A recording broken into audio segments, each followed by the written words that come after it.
The Trail, Chapter 6. It had stopped raining by the time I wake. Late afternoon, light shuffles through the patchy clouds and into the shelter where I am lying. I hear the sound of murmuring voices. 2 teenage guys are sitting in the shelter, huddled around the flickering blue flames of their stove. A pot sits on top, simmering with water. One guy has a mess of curly black hair poking out from underneath a dark blue bandana. A 2-inch scar cuts across his cheek, stopping just shy of his left nostril. His mouth tightens into a thin line as he lifts the pot to pour hot water into a tall metal thermos. The other wears a bright blue ball cap that matches his eyes. The cap has a stick figure paddling a canoe, and "Life is Good" embroidered across the front in script. He turns off the stove and reaches into his jacket, pulling out several packets of Swiss Miss. Both of them are decked out in high-tech gear. Acrotex hard shells, Patagonia pants, outdoor research gloves and gaiters, gleaming black diamond. Trekking poles rest against brand new Osprey packs bulging with supplies. The only difference is Bandana Dude wears nothing but black, while Ball Cap Guy is dressed in blue. These guys are not much older than me, but their confidence and expensive-looking gear make them seem way more experienced. They look like the kind of kids Lucas and I would watch jumping into the quarry. I am still wet, but miraculously not frozen. My soaked rain jacket lies next to my head. I look down and see a flash of silver. I have been wrapped like a burrito in an emergency blanket. It's made of thin, foil-like mylar that's supposed to reflect 90% of the heat you generate back onto you. On top of that, an unfamiliar sleeping bag is piled over my body. The blanket crinkles like Christmas wrapping paper as I sit up. "He's awake!" The guy with the ball cap picks up a cup and pours hot water into it. He comes over to me and kneels down. He tears open a packet of Swiss Miss. I get dizzy from the smell of powdered chocolate. Ball Cap pours the Swiss Miss into the cup and stirs it with a blue plastic spork. "Here you go," he says. I cradle the cup and let the hot steam warm my face. I'm afraid my first sip will scorch my tongue, but the boiling pot water has been mixed with some cold water and the temperature is just right. Tiny marshmallows float on top like heavenly little clouds. It is the best hot chocolate I ever had. I try to make it last, but it takes only 30 seconds before I drain everything. "Thanks," I say to Ball Cap. His blue eyes twinkle as I lick the ring of melted white fluff below the cup's edge. The marshmallows made that just right. "No problem." The guy takes back the cup. "I'll get you a refill. By the way, the name is Denver." He nods over to Bandana Dude, who has not budged an inch from the stove. "And that's Sean." "I'm Tony," Sean snorts. "To Tony?" "I mean Tony. If these 2 boys recognize my name, it might be the end of the trail for me." I told Gran not to worry, but I wouldn't put it past her to have plastered all of New Hampshire with missing posters of me by now. Denver gives me a second cup of chocolate. This time I'm able to stretch it out to a full minute. "Do you want any food?" "We've got plenty." Denver unzips the top pocket of his backpack and digs out a ham and cheese sandwich. I accept it gratefully. Sean stares at me from across the shelter. "You were a mess out there, and why are you hiking alone? You clearly can't take care of yourself." I can feel him sizing me up, a dripping wet kid in the rain who barely made it to shelter before collapsing of hypothermia. Alone and unprepared, probably needing help with each step until he finally gets off the trail. Sean's eyes flicker. I can feel his annoyance.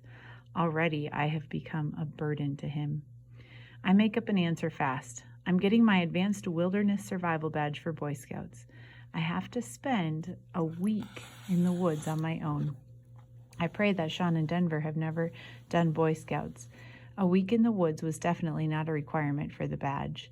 "Well, you're doing a lousy job at earning that badge." Sean shrugs and sips from his thermos. I reluctantly push the sleeping bag and emergency blanket off me. Curls of body steam escape from my damp clothes. I shiver. "Thanks for the chocolate and the sandwich," I tell Denver. "You heading out now?" Denver takes the sleeping bag and begins stuffing it in his compression sack. "Yeah, I think I'll try to get to the next shelter." My voice sticks, a little, rusty. It'll be good to have a roof over my head for the night. Denver nods. "Kinsman Pond? We're going there too. According to the map, it's 4 miles away." "We were aiming for Lonesome Lake Hut, which is only 2 miles farther on," says Sean. "But you slowed us down." Don't worry about that, Denver says, glancing at Sean. We're in no rush. Well, I won't hold you guys up any longer. I reach for my rain jacket and gingerly slide into it. Even soaked, it will protect me from the wind.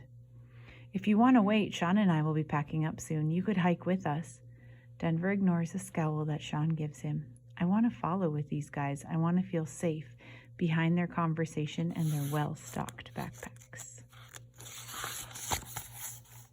But from the way Sean is glaring at me, I know he doesn't want to be bothered. I decide to compromise. You guys are probably a lot faster than I am.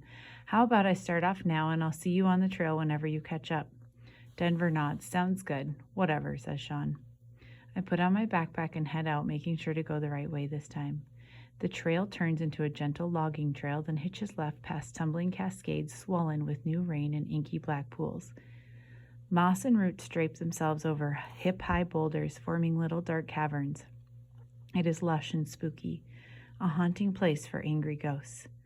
I'm glad that Denver and Sean are behind me. As I follow the trail beside the brook, I see a brief rush of dirty matted fur, a fox, I think, and then I see a familiar rib cage. It's the dinner stealer from last night. The dog lopes through the brush at least 10 yards from the trail. He is keeping his distance. There is no hot pot of spaghetti for him to kick right now, but he knows that I have been generous in the past.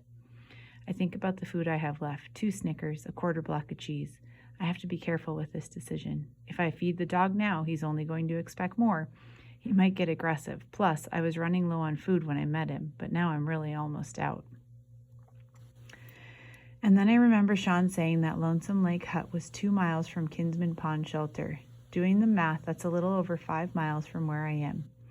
A hut is different from a shelter. They are luxuries in the woods, with bunks and blankets and food during the summer. 8 of them are spaced out across the toughest sections of the White Mountains, with college-age kids running the show. Lucas and I often talked about working in them when we were old enough. At Lonesome Lake Hut, I would be able to buy food. I have $243 rolled up in a Ziploc and tucked in a hidden pocket on the inside of my hood. It's all the money I've earned from years of mowing lawns and raking yards and odd jobs around town. I'm hoping it's enough to last me to Mount Katahdin. The Snickers can keep me going for 5 more miles, I decide. I break out my block of cheese. The dog trots forward. He is hesitant, unsure of what I will do, but this time he is not going to rush me.